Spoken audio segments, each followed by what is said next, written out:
ආයුබෝවන් යථාර්ථවාදීව ලෝකයේ දෙස බලන්නට සත්‍ය සිදුවීම් සම්පින්ඩනයක පුවත් දිගහැරුම ශ්‍රද්ධ රූපවාහිනී 6:30 ප්‍රධාන ප්‍රවෘත්ති විකාශය සමගින් මම ලකිඳුනුවංග ප්‍රථමයෙන් සිරස්තල.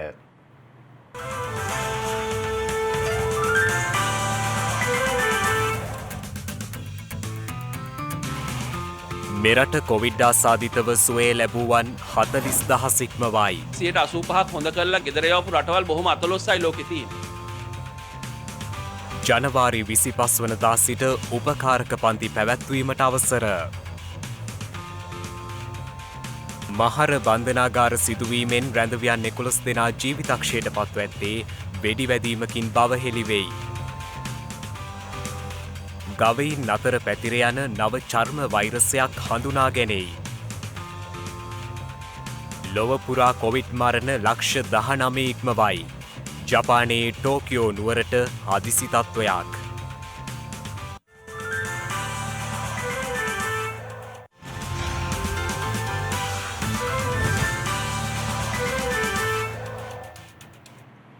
අද දිනේදී තවත් කොවිඩ් ආසාදිතින් 251 දෙනෙකු හඳුනා ගැනීමත් සමග මෙරට සමස්ත කොවිඩ් ආසාදිතින් සංඛ්‍යාව 47,000 සීමාව ඉක්මවා ගියා.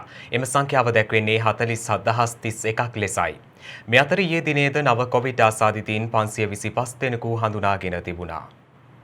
ඊයේ දිනේ කොවිඩ් මරණ 3ක් වාර්තා වුණා. ඒත් සමග මෙරටින් වාර්තා වන සමස්ත කොවිඩ් ආසාදිත මරණ සංඛ්‍යාව දැක්වුණේ 222ක් ලෙසයි. ඒ අනුව නිවේදනයක් නිකුත් කරමින් රජයේ ප්‍රවෘත්ති දෙපාර්තමේන්තුව සඳහන් කළේ එසේ මියගොස් ඇත්තේ මීතිරිගල ප්‍රදේශයේ 53 හැවිරිදි පිරිමි පුද්ගලයෙක්, බේරුවල ප්‍රදේශයේ 62 හැවිරිදි පිරිමි පුද්ගලයෙක් සහ කොළඹ 14 ප්‍රදේශයේ පදිංචිව සිටි 89 හැවිරිදි පිරිමි පුද්ගලයෙක් බවයි. ඊයේ දිනේ වාර්තා වූ කොවිඩ් ආසාදිතයින් 525න් කොළඹ දිස්ත්‍රික්කයෙන් හඳුනාගත් ආසාදිතයින් සංඛ්‍යාව 226ක්. සෙසු ආසාදිතයින් අතරින් 72ක් මහනුවරින් වාර්තා වී ඇති අතර ගම්පහ දිස්ත්‍රික්කයෙන් වාර්තා වී ඇති ආසාදිතයින් සංඛ්‍යාව 50ක්. එමෙන්ම විදේශයන්හි සිට පැමිණි පුද්ගලයින් 7 දෙනෙකුද ඊයේ දිනේ ආසාදිතයින් ලෙස හඳුනාගෙන ඇති බවයි සෞඛ්‍ය අංශ සඳහන් කළේ. ආකාරයකට මුල රෝගී වැඩි වීලා දැන් එක්තරා ප්‍රමාණයකට අඩුවීමක් තියෙනවා. මේක සම්පූර්ණ අඩුවීමක්ද කියන එක මමත් 100%ක් දැම්ම අපිට කියන්න අමාරුයි. අපි හොඳටම දන්නවා මේ ප්‍රතිශතයක් හැටියට ගත්තාම මේක හැම වෙලේම වාගේ 105ට අඩු වගේක 103ත් 4ත් අතර අගයක තමයි හැමවත්තම පවත්වාගෙන ගිහිල්ලා තියෙන්නේ. 15000ක් පමණ කරන පරීක්ෂණ වලින් විශාලම ප්‍රතිශතයක් අපි කියන්නේ අපි ඉලක්කගත පරීක්ෂණ. ඒ කියන්නේ ආශ්‍රිතයෙන් හඹා යමින් කරන පරීක්ෂණ. එතකොට එසේ කරද්දී හමුවන්නේ මේ ප්‍රතිශතය නම් අහඹ පරීක්ෂණයකදී මීට වඩා වැඩි ප්‍රතිශතයකින් හමු වීමට තියෙන ඉඩකඩ අඩුයි. මේ අතර මේ වන විට කොරෝනා පාලනය වෙනුවෙන් ලෝක සෞඛ්‍ය සංවිධානය ශ්‍රී ලාංකික වෛද්‍යවරයෙක්ද ඇතුළත් නියෝජිතයින් පිරිසක් නම් කර තිබෙනවා. මේ අතර බතික් අත්‍යන්ත්‍ර රෙදි හා දේශීය ඇඟලුම් නිෂ්පාදන රාජ්‍ය අමාත්‍ය දයාසිරි ජයසේකර මහතාට කොවිඩ් වෛරසය ආසාදනය වී ඇති බවටයි තහවුරු වී ඇත්තේ. ඒ අනුව මේ වන විට රාජ්‍ය අමාත්‍යවරයා ප්‍රතිකාර සඳහා හික්කඩුව ප්‍රදේශයේ නිරෝධායන හෝටලයක් වෙත යොමු කර තිබෙනවා. පාර්ලිමේන්තු මන්ත්‍රීවරයෙකුට කොවිඩ් වැළඳුණු ප්‍රථම අවස්ථාව මෙය වීම විශේෂත්වයක්. එමෙන්ම විශ්වවිද්‍යාල ප්‍රතිපාදන කොමිෂන් සභාව තාවකාලිකව වසා දැමීමට තීරණය කර ඇති බව අධ්‍යාපන අමාත්‍ය ජී.එල්. පීරිස් මහතා පාර්ලිමේන්තුවේදී ප්‍රකාශ කළා. ඒ එම කොමිෂන් සභාවෙන් කොරෝනා ආසාදිතයෙකු හඳුනා ගැනීමත් සමගයි. ඒ අනුව PCR පරීක්ෂණ 50ක් මේ වන විට විශ්වවිද්‍යාල ප්‍රතිපාදන කොමිෂන් සභාව ආශ්‍රිතව සිදු කර ඇති බවයි අමාත්‍යවරයා වැඩිදුරටත් සඳහන් කළේ. ඊයේ උසස් අධ්‍යාපන අමාත්‍යාංශයේ හා විශ්වවිද්‍යාල ප්‍රතිපාදන කොමිෂන් සභාවේ කොවිඩ් ආසාදිතයෙක් හම්බ වුණා. එතකොට සම්පූර්ණ විශ්වවිද්‍යාල ප්‍රතිපාදන කොමිෂන් සභාව දැන්ට වසා දමලා තියෙනවා. මේ අතර කුරුණෑගල ගිරිගුල්ල පොලිස් බල ප්‍රදේශයේ මුම්මාන සහ වෑත්තෑව යන ග්‍රාම නිලධාරී වසම් හුදකලා කර තිබෙනවා. ඒම ප්‍රදේශයේ පුද්ගලයන් 26 දෙනෙකු කොවිඩ් ආසාදිතයින් ලෙස හඳුනා ගැනීමත් සමගයි. එම ග්‍රාම නිලධාරී වසම් දෙකෙහි අහඹු ලෙස තෝරාගත් පුද්ගලයන් 162 දෙනෙකු පසුගිය 4 වෙනිදා PCR පරීක්ෂණ සඳහා යොමු කර තිබූ අතර මෙම ආසාදිතයින් වාර්තා වී ඇත්තේ ඔවුන් අතරින් වන බවයි පන්නල සෞඛ්‍ය වෛද්‍ය නිලධාරී කාර්යාලය සඳහන් කළේ. මේ හේතුවෙන් එම ආසාදිතයින් හඳුනාගත් මුම්මාන සහ වෑත්තෑව යන ග්‍රාම නිලධාරී වසම්වල මුම්මාන පන්සල්හන්දිය, මුම්මාන මන්සන්දිය, කඩේවත්ත, වල්පොළමුල්ල, කවුඩුමුන්න යන ප්‍රදේශ හුදකලා කිරීමටයි බලධාරීන් පියවරගෙන ඇත්තේ. මේ අතර පාදුක්ක ගලගෙදර නැගෙනහිර ග්‍රාම නිලධාරී වසමෙන් කොවිඩ් ආසාදිතයින් 7 දෙනෙක් හඳුනාගෙන තිබෙනවා. මේ දක්වා එම ග්‍රාම නිලධාරී වසමෙන් හඳුනාගෙන ඇති ආසාදිතයින් සංඛ්‍යාව 36ක්. මේ අතර පොලිස් මාධ්‍ය ප්‍රකාශක නියෝජ්‍ය පොලිස්පති අජිත් රෝහණ මහතා සඳහන් කළේ ඊයේ දිනේ පමණක් පුද්ගලයන් 377 දෙනෙක් මුහුණු ආවරණ නොමැතිව හඳුනාගෙන ඇති අතර ඉන් තිදෙනෙකු වෛරස් ආසාදිතයින් ලෙස හඳුනාගෙන ඇති බවයි. එම පිරිසෙන් 220ක් රැපිඩ් ඇන්ටිජන් පරීක්ෂණ සඳහා යොමු කරලා තියෙනවා. ඒ වගේම 157 දෙනෙක් යොමු කර තිබෙනවා PCR පරීක්ෂණ සඳහා. මෙම රැපිඩ් ඇන්ටිජන් පරීක්ෂණ සඳහා යොමු කරපු 220න් 30 දෙනෙක් COVID ආසාදිතයින් බවට හඳුනාගෙන තියෙනවා.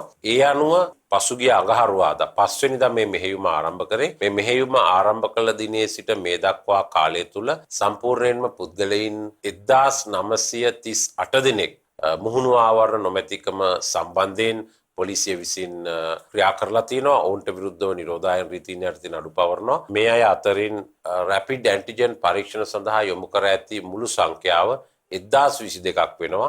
19 දෙනෙක් COVID ආසාදිතයින් බවට හඳුනාගෙන තියෙනවා.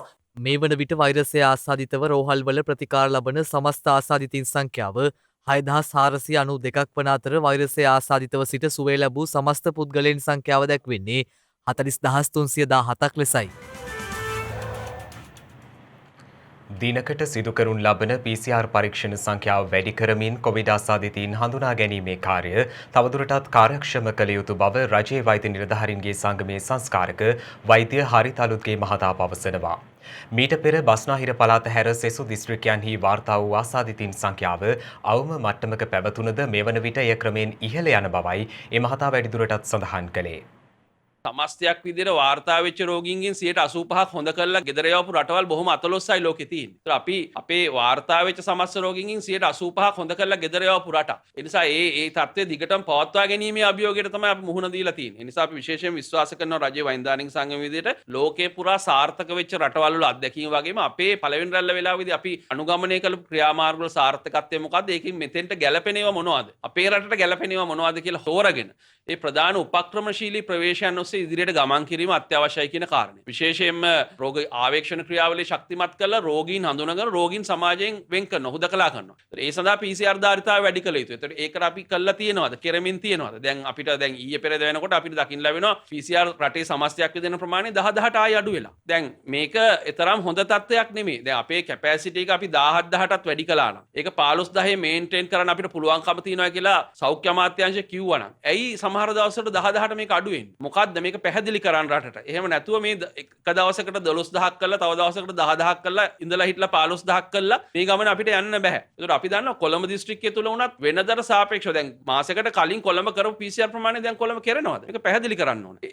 ඒක ඊටාම වැදගත් වෙනවා අපේ මේ උපක්‍රමශීලී ප්‍රවේශයන් තුලදී PCR ප්‍රමාණය වැඩි කරන්න අලුතෙන් PCR රසායනාගාර ඇති කළ යුතු තැන් හඳුනගෙන ඉස්සරහ යම් ක්‍රියාමාර්ග ගනිමින් ඉන්නවා වඩා කාර්යක්ෂම කරලා ඒ කටයුතු නිමා කරන්න කියන එක අපි ඉල්ලනවා. කේන්ද්‍රගත වෙලා තිබිච්ච අවදානම ලංකාවේ අනිත් පළාත් වලට ව්‍යාප්ත වීම වැළැක්වීම අත්‍යවශ්‍යයි කියලා අපේ රට තුල අපේ පද්ධති රැකගෙන ඉදිරියට යමන් කරනවා. නමුත් යම් හේතු නිසා අද අපිට දකින්න ලැබෙනවා එදා අපි මේ කතා කරන මොහොතේදී බස්නාහිර පළාතෙන් සමස්තයක් විදිහට රටේ වාර්තා වෙච්ච රෝගීන්ගෙන් 80ක් 85ක් වාර්තා වෙච්ච තත්ත්වය අද වෙනකොට ඒක 50ට 60ට අඩු වෙලා. ඒ කියන්නේ එක පැත්තකින් සතුටු වෙන්න පුළුවන් බස්නාහිර සාපේක්ෂ අවදානම අඩු වෙලා කියලා. නමුත් ඇත්ත කතාව ඒකට වඩා අපේ බැරෑරුම් කතාව තමයි එච්චර දවසක් මාසයකට කලින් අනිත් පළාත් 8ෙම වාර්තා වුණේ රෝගීන් 10 නැත්තම් 15 නැත්තම් 20 නම් අද වෙනකොට අනිත් පළාත් 8න් රෝගීන් 40ක් 50ක් වාර්තා වෙන්න පටන් අරන් තියෙනවා. ඒතර මේ සියල්ල හරහා අපේ පද්ධතිය තුල විශේෂයෙන්ම රෝග ආවේක්ෂණ ක්‍රියාවලියට ලොකු අභියෝගයක් මුහුණ දෙන්න වෙලා තියෙනවා.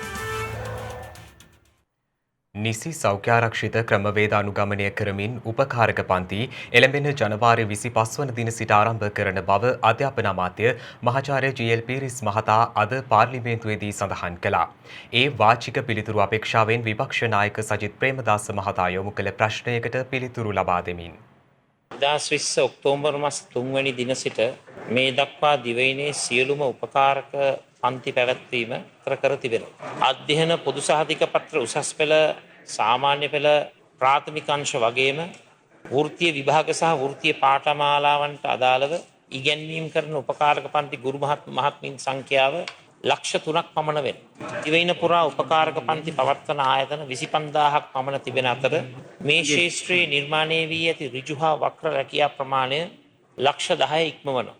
හැබැයි මෙතන ප්‍රශ්නය වෙලා තියෙන්නේ අධ්‍යාපන ක්ෂේත්‍රයේ යලි ප්‍රාණවත් කිරීම කියන්නේ ගරු කතානායකතුමනි මේ සමස්ත තත්ත්වය තුල සංකීර්ණ ව්‍යාපූල දෙයක්. දැන් මේකෙන් ගොඩ එන්න බොහොම ක්‍රමානුකූල වැඩපිළිවෙලක් සකස් කරලා තියෙනවා. හැබැයි මේක පියවරෙන් පියවර කරන්න ඕනේ. එහෙම කරන්න ගියොත් සමස්ත වැඩපිළිවෙල කඩායට යනවා. ක්‍රමක්‍රමයෙන් විධිමත් වැඩපිළිවෙලක් අනුව සම්පූර්ණ අධ්‍යාපන ක්ෂේත්‍රයේ උපකාරක පන්ති පමණක් නෙවෙයි සම්පූර්ණ ක්ෂේත්‍රය යලි විවෘත කිරීම තමයි රජයේ අභිලාෂය වෙලා තියෙන්නේ. ගිය අවුරුද්දේ නොවැම්බර් 23 වෙනිදා අපි 6 සිට 11 ශ්‍රේණියේ පන්ති පටන් ගත්තා.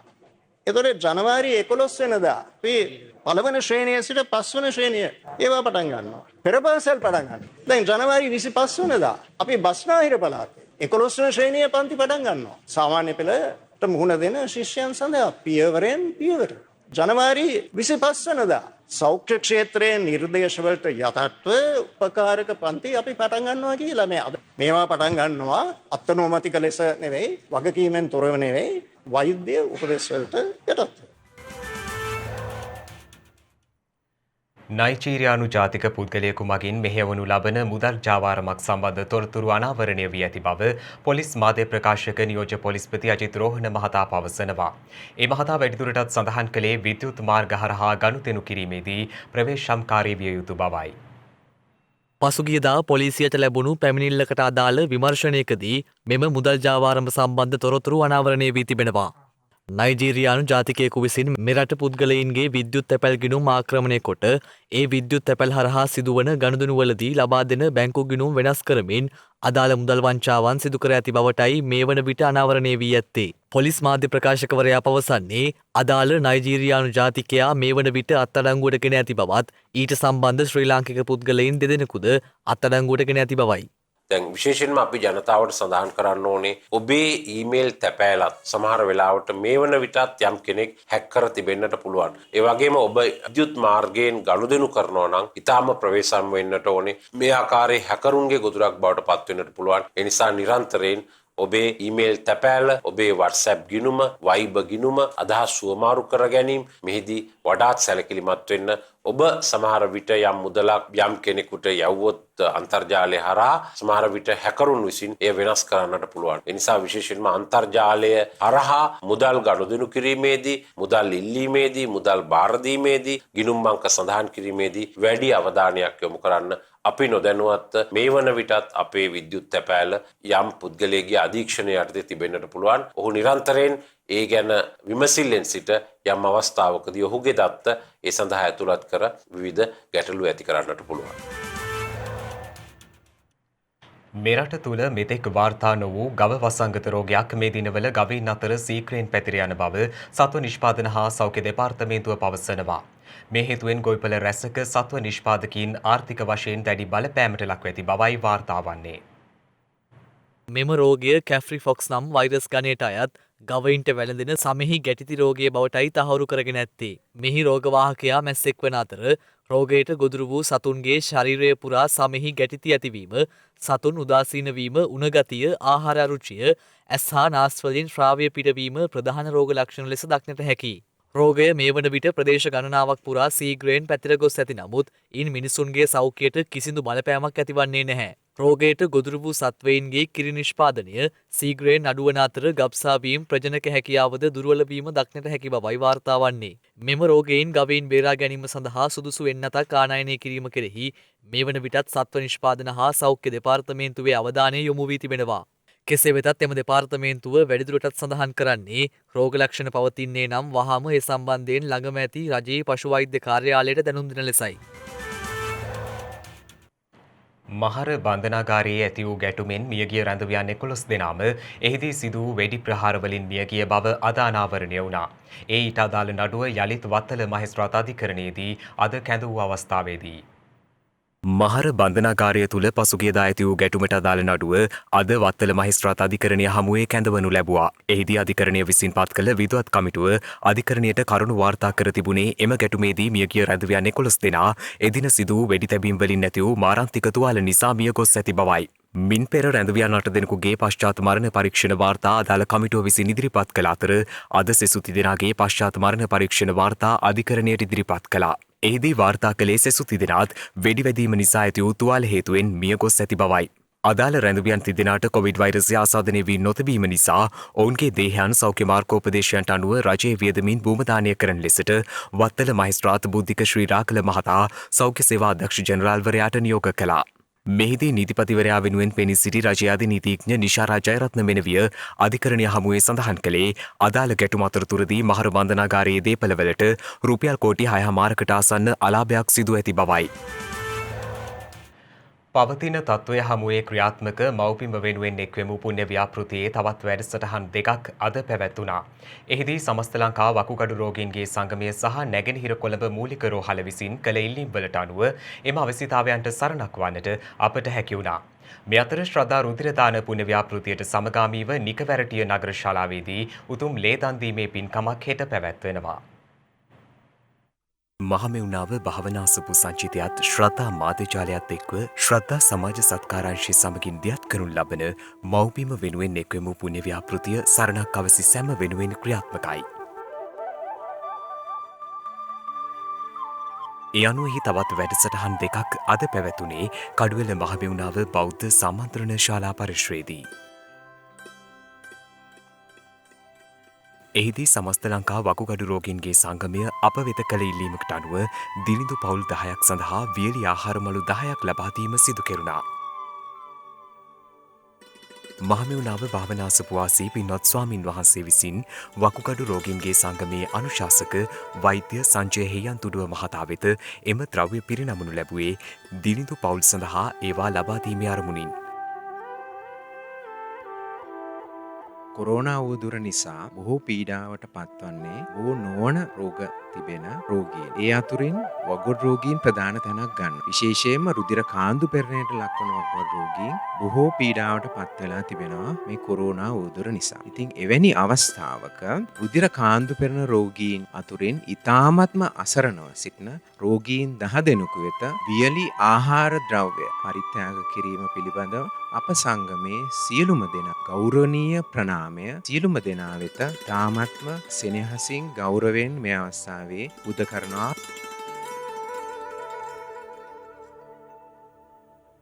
එමෙන්ම නැගෙනහිර කොළඹ මූලික රෝහල විසින් අප වෙත කළ ඉල්ලීමකට අනුව දැඩිසත්කාර හා අධිසත්කාරයකවල ප්‍රතිකාර ලබන කොවිඩ් ආසාදිතින් සඳහා අවශ්‍ය ඇඳ තුවාල වළක්වනු ලබන සහ ශරීර උෂ්ණත්වය හා තෙතමනය ආරක්ෂා කරන එයා මෙට්‍රස් කට්ටර ලබා දීමද අද දිනයේදී සිදු කෙරුණා.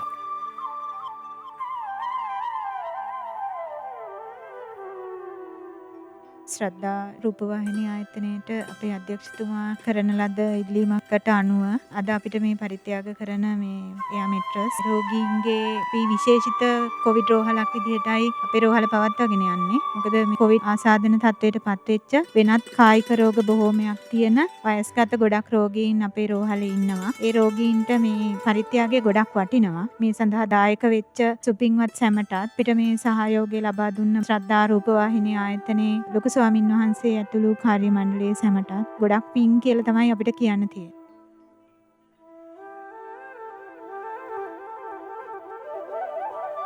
මේ අතර ශ්‍රද්ධා රුධිරදාන පුණ්‍ය ව්‍යාපෘතියට සමගාමීව මියතෙනා හදකට පණ නලක්වන්නට ලේ බිඳක් දන් දීමේ උදාර අරමුණ පෙරදැරිව නිකවැරටිය නගර ශාලාවේදී උතුම් ලේ දන් දීමේ පින්කමක් හෙට පැවැත්වෙනවා.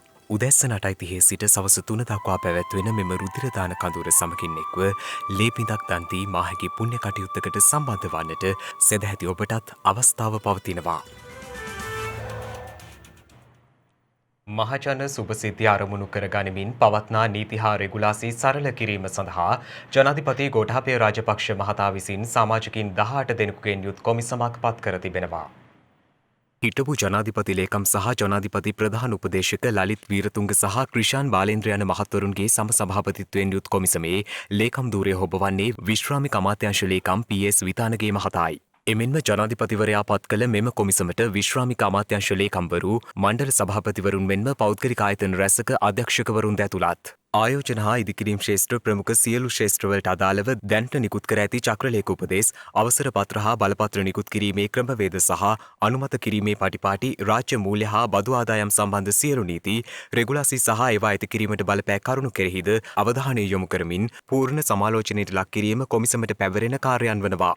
එමෙන්ම විශාල ප්‍රමාණයක් චක්‍රලේඛ උපදෙස් නිකුත් කිරීම හා වරින් වර විවිධ නීති රෙගුලාසි බලාත්මක කිරීම හේතුවෙන් අධිනියාමනයක් ඇතිවීම නිසා මූලික අරමුණින් බැහැරවීමක් සිදු වී ඇද්දැයි අධ්‍යයනය කිරීම වඩාත් ඵලදායී නව නියාමන ක්‍රමවේද හඳුනා ගැනීම සඳහා ගෝලීය ප්‍රමිතීන් තුළ උක්ත නීති රෙගුලාසිවල අදාළ බව සහ ශ්‍රී ලංකාව තුළ ඒවායේ යෝග්‍යතාව ඇගීමද මෙම කොමිසමට පැවරෙනු ඇති. දැන්ට පවතින සංකීර්ණ හා අධිනියාමන නීති පද්ධති තුළ ඒවා බලාත්මක කිරීමට රජයටත් ඒ සඳහා අනුගතවීමට ජනතාවටත් දැරිය යුතු වන වියදම සහ උක්ත නීති රෙගුලාසි හේතුවෙන් දූෂණ හා විධිමත් භාවිතයන් නිර්මාණය වීමට ඇති හැකියාව තක්සේරු කිරීම දැනට පවතින චක්‍රලේඛ උපදෙස් නීති රෙගුලාසි සරල කළ හැකි ශ්‍රේෂ්ඨ හඳුනා ගැනීම හා එසේ සරල කිරීමට හා නවීකරණයට අවශ්‍ය උපදෙස් නිකුත් කිරීමද නව කොමිසමට පැවරෙන කාර්යභාරයන් වනවා. මීට අමතරව ජාතික මට්ටමින් පළාත් සභා හා පළාත් පාලන ආයතන මට්ටමින් විවිධ අනුමත කිරීම අවසර හා බලපත්‍ර නිකුත් කිරීම ක්‍රියාවලිය හේතුවෙන් ක්‍රියාවලි ද්විකරණය සිදුවීම තිබේදැයි අධ්‍යයනය කොට එවැනි ක්‍රියාවලි සුදුසු පරිදි සංශෝධනය කිරීමද ඊට ඇතුළත්. මෙම කාර්යයන් ඉටු කිරීම සඳහා කොමිසමට දින 90ක කාලයක් ලබා දී ඇති අතර සිය කාර්යභාරය ක්‍රියාත්මක කිරීම සඳහා අවශ්‍යතාව පරිදි අදාළ ආයතන වෙත උපදෙස් ලබා දීමේ බලය කොමිසම සතු බවයි ජනාධිපති මාධ්‍යාංශය සඳහන් කළේ. විශාල වශයෙන් බදු නොගෙවන ආයතනවල ලේඛන ඉදිරියේදී මාධ්‍ය මගින් ප්‍රසිද්ධ කිරීමට රජයේ ගිණුම් පිළිබඳ කාරක සභාව තීරණය කර තිබෙනවා. රජයේ ගිණුම් පිළිබඳ කාරක සභාවේ සභාපති මහාචාර්ය තිස්ස විතාරණ මහතා දේශීය ආදායම් දෙපාර්තමේන්තුවට දැනුම් දී ඇත්තේ එලෙස බදු නොගෙවන ආයතනවල ලේඛනය මාස 2ක් තුළ කාරක සභාවට ලබා දෙන ලෙසයි. එවැනි බදු කඩිනමින් අය කර ගැනීමට පියවර ගත යුතු අතරම එමගින් රාජ්‍ය ආදායම ඉහළ නැංවිය හැකි බවද විගණකාධිපති WPC වික්‍රමරත්න මහතා කාරක සභාවේදී සඳහන් කර තිබෙනවා. එහිදී සාකච්ඡා වී ඇත්තේ දේශීය ආදායම් නඩු රැසක් අධිකරණවල ගොඩගැසී ඇති අතර ඒවා කඩිනමින් විසඳීම සඳහා අධිකරණ අමාත්‍යාංශය සහ මුදල් අමාත්‍යාංශය එක්ව වැඩපිළිවෙලක් ක්‍රියාත්මක කිරීමේ අවශ්‍යතාවයයි. එමෙන්ම බදු ගෙවන්නන්ගෙන් අයවිය යුතු හිඟබදු හා දඩ මුදල් පිළිබඳ විශේෂ විගණන වාර්තාවක් පිළිබඳවද රජයේ ගිණුම් පිළිබඳ කාරක සභාවේදී සාකච්ඡා වී තිබෙනවා. විවිධ ජීවිත කඩයිම් හමුවේ ජයග්‍රහණය සේම පරාජයටද මුහුණ දෙන්නට අපට සිදුවනවා. එලෙස ජීවිතය තුළ ලැබූ අසීමිත පරාජයන් ජයග්‍රහණයට ආශිර්වාදයක් කරගනිමින් ලොව ධනවත්ම පුද්ගලයා බවට පත් වූ පුද්ගලයා පිළිබඳවයි මේ කියන්නට යන්නේ. තත්පර මිනිත්තු බවට පත්වෙමින් මිනිත්තු පැය බවට පත්වෙමින් ගමන් කරන කාලය හමුවේ නොනවතින ගමනකයි මිනිස්සු යෙදිලා ඉන්නේ. ඒ අතර එක පොදියට එක දිශාවට ගමන් කරන බහුතරයක් පුද්ගලයින් අතර ඇතමුන් සීමාමායිම් අභිබවමින් වෙනසකට මුලපුරන්නේ සාමාන්‍ය සමාජ ක්‍රමයට අභියෝගයක්ද එල්ල කරමින්.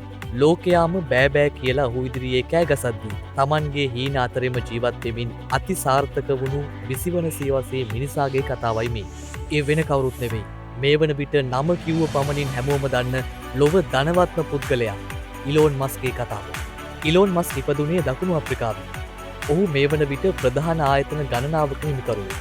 ලෝක ප්‍රසිද්ධ ස්පේස් එක්ස් සමාගමේ නිර්මාතෘ ඔහුයි. එමෙන්ම ලෝකයක් කතාබහ කරන ටෙස්ලා සමාගමද ඔහුගේම නිර්මාණයක්. ඉලෝන්ගේ ජීවිතයේ ඔහුට තිබුණා ලොකු හීනයක්. ඒ තමයි අඟහරු මතට යානයක් පිටත් කරන එක. ඒ මෙහෙයුම නම් කෙරුණේ ස්පේස් එක්ස් නමින්. ඔහු ඒ සඳහා මුලින්ම උත්සාහ කරන්නේ 2001දී. ඒ වෙනුවෙන් ඔහු රුසියාවෙන් රොකට් යානයක් මිලදී ගැනීමට උත්සාහ කරත් එය දෙවරක්ම අසාර්ථක වුණා. ඉන් අනතුරුවයි තම සමාගම මගින්ම රොකට් යානයක් නිෂ්පාදනය කරන්න ඉලෝන් මාක්ස් පටන් ගන්නේ. ඔය විදිහට ඔය උත්සාහය ප්‍රධාන වශයෙන් අවස්ථා 3කදී අසාර්ථක වෙනවා. පළමු රොකට් යානය දියත් කිරීමෙන් පස්සේ තත්පර 36ක් විතරයි එය නිරුපද්‍රිතව පැවතුනේ. මේ එක්කම ඔහුගේ ආයතන සියල්ල ඉලෝන් නොහිතපු විදිහට බංකොලොත් වුණා. එක පිට එක ප්‍රශ්නාවත් ඔහු තමන්ගේ හීනය වෙනුවෙන් හුස්ම ගැනීම නම් නතර කළේ නැහැ. ඔහුගේ මුල්ම අභ්‍යවකාශ ගවේෂණය ඒ ආකාරයෙන් අසාර්ථක ප්‍රතිඵල ගෙනාවත් අවසානයේ ඔහුට හැකි වෙනවා අභ්‍යවකාශ ගවේෂණයේදී නැවත භාවිතා කළ හැකි යානා පවා නිෂ්පාදනය කරන්න.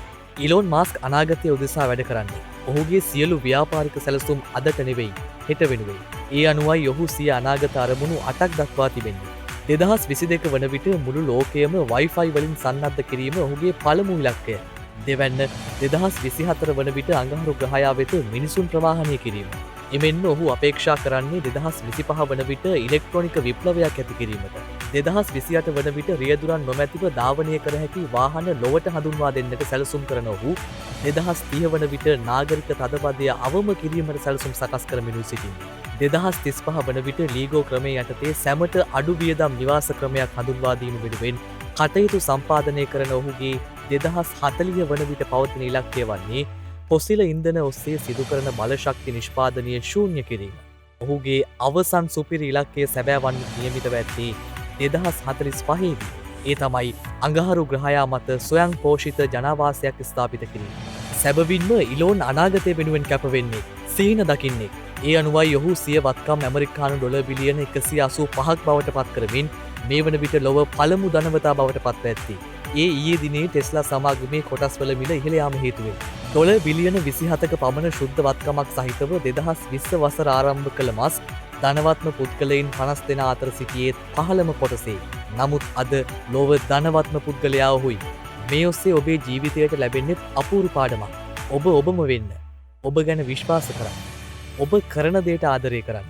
කැමතිම දේ වුණත් අකමැත්තෙන් කිරීමට සිදුවන අවස්ථාවලදී පවා එය තමන්ට පුළුවන් උපරිමයෙන් කරන්නට සිතට ගන්න.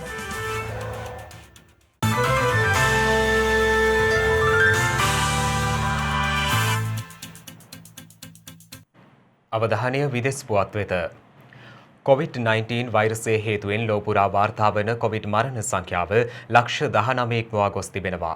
මේ අතර කැපිටල් ගොඩනැගිල්ලේ ඇති වූ සිද්ධියෙන් පසු අමරිකානු ජනාධිපති ඩොනල්ඩ් ට්‍රම්ප්ට නියමිත දිනට පෙර දුරේ නිවත් වන ලෙස එරට විපක්ෂ බලවේග දැඩි ඉල්ලීම් සිදු කර ඇති බවයි විදෙස් මාධ්‍ය වාර්තා කළේ. ඒ අනුව කැපිටල් ගොඩනැගිල්ලේ ඇති වූ සිද්ධියෙන් පසු ඩොනල්ඩ් ට්‍රම්ප්ට එරෙහිව ජාතික හා ජාත්‍යන්තර වශයෙන් විරෝධතා එල්ල වී තිබෙනවා.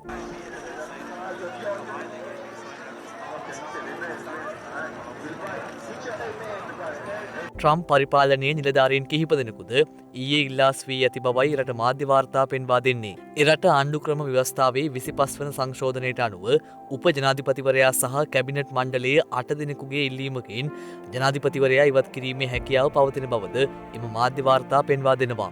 එරට කතානායිකා නැන්සි ෆොලොසි ප්‍රකාශ කර ඇත්තේ ට්‍රම්ප් ඉවත් නොවන්නේ නම් ඔහුට එරෙහි දෝෂාභියෝගයක් ඉදිරිපත් කරන බවයි. මේ අතර ජනාධිපති ඩොනල්ඩ් ට්‍රම්ප්ගේ ට්වීට් තහනම මේ වන විට ඉවත් කර තිබෙනවා. ට්වීට තහනම ඉවත් කිරීමෙන් අනතුරුව ට්‍රම්ප් ප්‍රකාශයක් නිකුත් කරමින් සඳහන් කර ඇත්තේ විධිමත් බලහුවමාරුවකට කැමැත්ත පළ කර ඇති බවයි. කෙසේ වෙතත් ට්‍රම්ප්ගේ ෆේස්බුක් සහ ඉන්ස්ට්‍රග්‍රෑම් තහනම ජනවාරි මාස 20 වෙනිදා දක්වා දීර්ඝ කර ඇති බවයි රට මාධ්‍ය වාර්තා පෙන්වා දෙන්නේ. මේ අතර COVID-19 වෛරසය හේතුවෙන් ලොව පුරා වාර්තා වන කොවිඩ් මරණ සංඛ්‍යාව ලක්ෂ 19ක් මවා ගොස් තිබෙනවා. මේ වන විට සමස්ත කොවිඩ් මරණ සංඛ්‍යාව දැක්වෙන්නේ 19,6693ක් ලෙසයි. විදෙස් මාධ්‍ය වාර්තා කරන්නේ ලොව පුරා වාර්තා වන සමස්ත ආසාදිතයන්ගේ සංඛ්‍යාවද මේ වන විට 8,84,99,938ක් දක්වා ඉහළ ගොස් ඇති බවයි. එමෙන්ම මේ වන විට සුවය ලබා රෝහල් වලින් පිටව ගොස් ඇති පුද්ගලයන් සංඛ්‍යාව 6,36,11,376ක්. තවමත් ලොව වැඩිම ආසාදිතයින් වාර්තා වන රට බවට පත්ව ඇත්තේ ඇමරිකාවයි. එමෙන්ම ඉන්දියාව, බ්‍රසීලය, ඉතාලිය, ප්‍රංශය වැනි රටවලින්ද නව ආසාදිතයින් සහ මරණ වැඩි වශයෙන් වාර්තා වනවා. මේ අතර ගත වූ පැය 24 තුළ ඇමරිකාව, බ්‍රසීලය, බ්‍රිතාන්‍ය, ජර්මනිය සහ මෙක්සිකෝවෙන් දහසකට වැඩි දෛනික මරණ සංඛ්‍යාවක් වාර්තා වී තිබෙනවා. විදෙස් මාධ්‍ය වාර්තා කළේ ගත වූ පැය 24න් ඇමරිකාවේ මරණ 4134ක් වාර්තා වී ඇති බවයි. එය මෙතෙක් ඇමරිකාවෙන් මෙන්ම කිසියම් රටකින් වාර්තා වූ වැඩිම දෛනික මරණ සංඛ්‍යාව ලෙසයි සැලකෙන්නේ. මේ අතර ජපානයේ අගනුවර වන ටෝකියෝ නගරයට සහ ඊට ආසන්න කලාප තුනක් සඳහා හදිසි තත්ත්වයක් ප්‍රකාශයට පත් කිරීමට එරට බලධාරීන් කටයුතු කර තිබෙනවා. ඒ රට කොවිඩ් ආසාදිතයින් වාර්තා වීම ඉහළ යාමත් සමගයි. ඒ අනුව අද සිට පෙබරවාරි 2 වෙනිදා දක්වා ටෝකියෝ සහ චිබා, සයිටාමා සහ කනගාවා යන කලාප සඳහා හදිසි තත්ත්වය බලගැන්වෙන බවයි ජපාන අගමැතිවරයා නිවේදනය කර ඇත්තේ. එමෙන්ම ජපානයෙන් මෙතෙක් වාර්තා වී ඇති වැඩිම කොවිඩ් ආසාදිතයින් සංඛ්‍යාව සහ මරණ සංඛ්‍යාව ඊයේ දිනේදී වාර්තා වී තිබෙනවා. ඒ අනුව ඊයේ දිනේදී නව කොවිඩ් ආසාදිතයින් 6076ක් වාර්තා වී ඇති බවයි රට සෞඛ්‍ය අංශ පෙන්වා දෙන්නේ. එමෙන්ම නව කොවිඩ් මරණ 72ක්ද රටින් වාර්තා වී තිබෙනවා. ඒ අනුව මේ වන විට රට වාර්තා වන සමස්ත කොවිඩ් ආසාදිතයින් සංඛ්‍යාව 2,58,393ක් වන අතර වාර්තා වන මරණ සංඛ්‍යාව 3,791ක් ලෙසයි දැක්වෙන්නේ.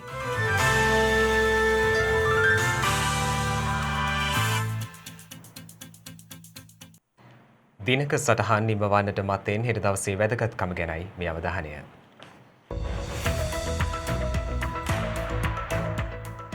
හෙට ජනවාරි මාස 9 වනදා කීර්තිමත් විද්වතෙකු රාජ්‍ය තාන්ත්‍රිකයෙකු මෙන්ම දක්ෂ කතිකයෙකු වූ පොන්නම්බලම් අරුණාචලම් මහතා භවප්‍රාප්ත වී ඇත්තේ 1924 ජනවාරි මාස 9 වන දිනයි. එමෙන්ම ශ්‍රී ලංකාවේ සිවිල් සේවයට පත් වූ පළමු ලාංකිකයා වන්නේද එතුමායි. ලොව පළමු කාන්තා ගොල්ෆ් තරඟාවලිය ස්කොට්ලන්තේ මුසල්බර්ග් හිදී පවත්වා ඇත්තේ 1811 ජනවාරි මස 9 වන දිනයි. එක්සත් ජනපදයේ බැලූනේක පියාසර කළ පළමු පුද්ගලයා බවට ජීන් පියරේ පත්ව ඇත්තේ 1793 ජනවාරි මස 9 වන දිනයි. ඒ සමගින් ශ්‍රද්ධා ප්‍රධාන ප්‍රවෘත්ති විකාශය නිමාවට පත්වනවා. හමුවෙමු හෙටත් සවස 6:30ට. තෙරුවන් සරණයි. නම බුද්ධාය. මෙවැනි වැදගත් පුවත් නැරඹීම සඳහා ශ්‍රද්ධා TV News YouTube චැනලය සබස්ක්‍රයිබ් කර සීනුව සලකුණු වන්න.